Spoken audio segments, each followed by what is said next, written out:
Nomery toko fa 20.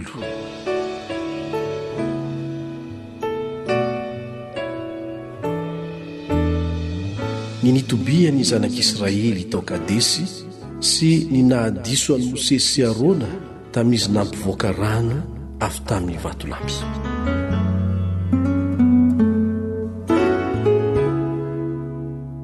Ary tamin'ny volana voalohany dia tonga tao anefitra zina ny zanak'Israely dia ny fiangonana rehetra ary nitoetra tao Kadesy ny olona ary maty tao Miriama ka nalevina tao. Ary tsy nisy rano ho an'ny fiangonana ka dia niangona izy hiodina amin'ny Mosesy sy Arona.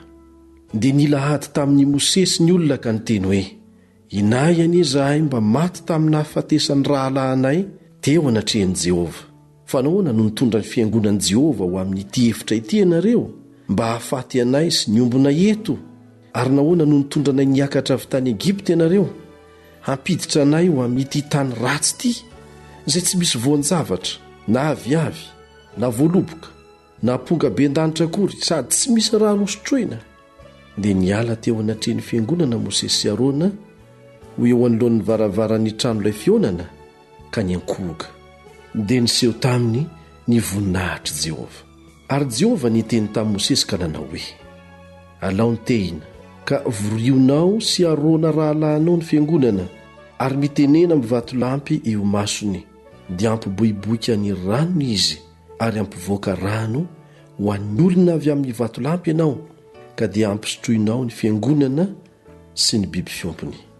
Dia nalain'i Mosesy ny tehina avy teo anatrehan'i Jehova arak'izay nandidiny azy dia novorian'i Mosesy sy Arona teo anoloan'ny vatolampy ny fiangonana ka dia hoy izy, mianory mpiodina moa amin'ity vatolampy ity va no ampivoahanay rano anareo?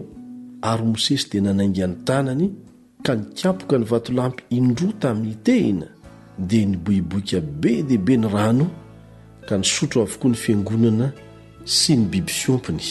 Ary Jehova niteny tamin'i Mosesy sy Arona hoe, satria tsy nino ahy ianareo hanamasina io imason'ny zanak'Israely dia tsy hitondra izao fiangonana izao ho any amin'ny tany izay nomeko azy ianareo.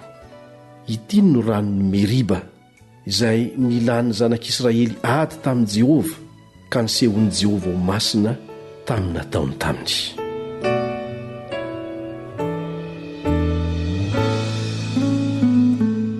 Ny teny nampitondra ny Israely tamin'ny mpanjakany Edoma.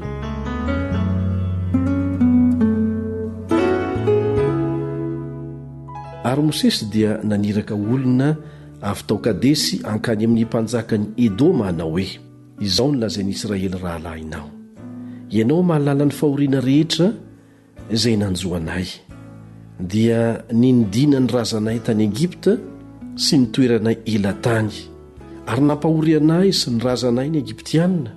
Ary rantaraina tamin'i Jehova izahay dia niaino ny feonay izy ka naniraka ny jely sy nitondra anay nivoaka avy tany Egipta.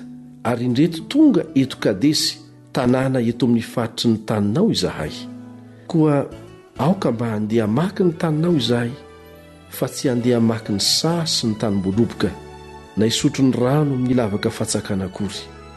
Ny lalan'andriana ihany no alianay, fa tsy hania izahay na ho amin'ny ankavanana na ho amin'ny ankavia mandra-pahafakay ny faritry ny taninao. Fa hoy ny Edomita taminy, tsy mahazo mandeha mamaky ny taniko ianao fa ndreo hivoaka hamely anao amin'ny sabatra. Dia hoy ny zanak'Israely taminy, ny lalambe ihany no alianay, fa raha hisotro ny ranonao izaho sy ny omby amanondriko dia faiko vola izany, fa tsy hanao na inona na inona aho fa handalo fotsiny ihany. Fa hoy izy, tsy mahazo mandalo aty ianao. Ary nivoaka hisaka anazy ny Edomita nitondra vahoaka betsaka sady nanao tana mahery.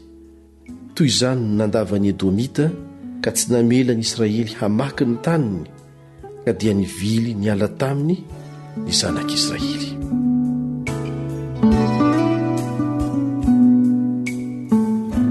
Ny nahafatesan'ny Arona.